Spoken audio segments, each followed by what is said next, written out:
అదే మీ గవర్నమెంట్లో మీ దొరల ప్రభుత్వంలో ఒక ముఖ్యమంత్రిని ఒక మాజీ ఎమ్మెల్యే చెప్పు తీసుకొని చూపిస్తే వాడిని మీరు ఏం చేసేవాళ్ళు ఇప్పటికల్లా?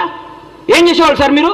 మీ గుండె మీద టీఆర్ఎస్ నాయకులందరినీ బీఆర్ఎస్ నాయకులందరినీ మిమ్మల్ని ముఖ్యంగా కేటీఆర్ని అడుగుతున్నా, మీ ప్రభుత్వంలో మీరు ముఖ్యమంత్రిగా ఉన్నప్పుడు, మీ నాన్నగారు ముఖ్యమంత్రిగా ఉన్నప్పుడు ఒక ప్రతిపక్ష ఎమ్మెల్యే చెప్పు తీసుకొని ఒక ముఖ్యమంత్రిని చూపిస్తే మీరు ఏమైనా మాట్లాడేవాళ్ళు? ఏం చేసేవాళ్ళు? ఎన్కౌంటర్ చేయించేవాళ్ళు, మీరు రాళ్లతో కొట్టించేవాళ్ళు. మీరు మేము ఈ అన్నింటినీ గౌరవిస్తాం. మహాత్మా గాంధీ రాసిన స్వేచ్ఛ ఇండిపెండెన్స్ గౌరవిస్తాం. సర్దార్ వల్లభాయ్ పటేల్ రాసిన సోవియట్ రిపబ్లిక్ని గౌరవిస్తాం. అంబేద్కర్ రాజ్యాంగం గౌరవిస్తాం. కాబట్టి రాజ్యాంగం చట్టం తను పని చేసుకొని పోతుంది. మేము దాన్ని భరించి మేము ఇంకా మీరు మాట్లాడితే మాకు రాళ్ళు ఉన్నాయి, మాకు చేతులు ఉన్నాయి, మాకు కాళ్ళు ఉన్నాయి. జనాన్ని రెచ్చగొట్టకండి సార్. మీరు అడ్డం పెట్టి మీ స్వార్థం కోసం జనాన్ని బలి తీసుకోవద్దు. తెలంగాణ యువతను అన్యాయం చేయకండి. తెలంగాణ ప్రజలను నాశనం చేయకండి.